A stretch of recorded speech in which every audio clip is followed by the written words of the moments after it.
Baby. Hello. Chị Nyapieth right now? Hey. Oh. Cái gì nào?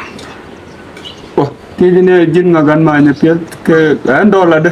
$1 Nyapieth. Kam ni Nyapieth pon.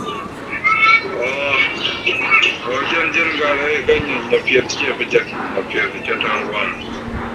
Oh, jin nga ma. Jin cho nào đó. Ya jin cho Nyapieth. Te cho Nyapieth do dien ngai na. Jin ma roi ma chi pon kam nya.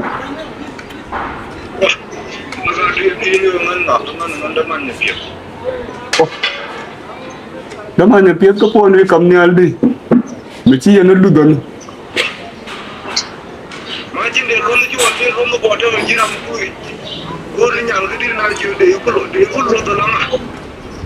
An gara kun Nyapieth me kun mi cha ngai tong nuwa da ngwan dia. De roi jin tew no ga chi pon de tom Nyapieth. Ku jiro jin. Gar jin na de jin ka nyal ko ngani wo kan kon jik. Jar wa ka ji je kana. Je dandi ngulele. Ni Nyapieth da da phone me ta bi ñu tok ci. Oh, ma ku ji ngwa na jin. Jin da ma tu mi da jin nera me la ja kan wala jin da ma di. Gar ko ni ma do. Ah, bilin ma mu ji pon kam nyal. Okay, ma kan ni dia ci jin na ka nyal lo jin mai nyal ka tambe. Le ko nga kon ci bi da ci kon ci len jema. We ma ko we tin ci kala ñew ne. Nyapieth ma cha dem ni ja ma jin. Da ko ni ja nyama wure. Te na ramu dong gwe je mi wira le gangi bi na kor bi na. Ala ba nga bay jek ban jek. Ka chang je ga di ngule. Ma, ni mi cho ni ma dali. Mi cho Nyapieth ko la da wal.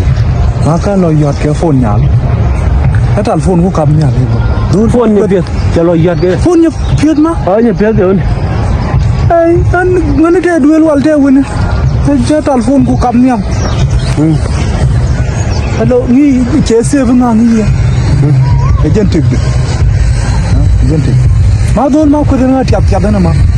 Pur gardan pala gua kon jekte nga kon ne. Ma lan ji to wa je ganu ma. Urre na dol. Wala nang ni nyal. Jel rol ke lu chawrul bu ñu je ke go ci ñoo bu ju gëna. Te ci ñoo lu nekk ni. Ma ci do. Kar mo ci kon bu jatt ci. Do. Ci kon bu jatt. Ma ka ci dem gar me. Sara ma. Ma ji ko. Ma mu ko de ku chom ma. Ma de po dawlu ma chom de dawlu. Wai ko tela ma mu ko ba kon ti ni. Okay. Ti je ka ngu to ga. Teram ci roi ke jene. Ka tal phone.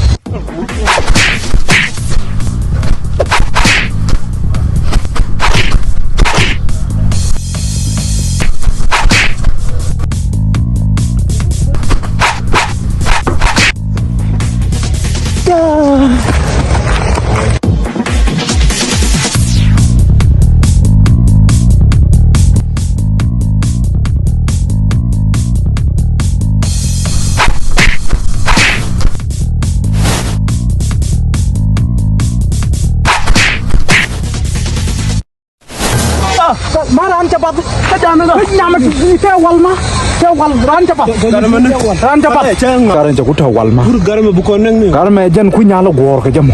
Jan ku nyalo gor. Ku won kon. Garme nak. Parlo ja chan nak.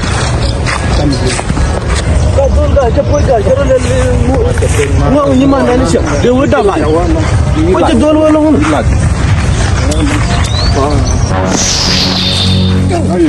Nyapieth ni yen ci ay kam wala ni. Yen ci ay garme ci.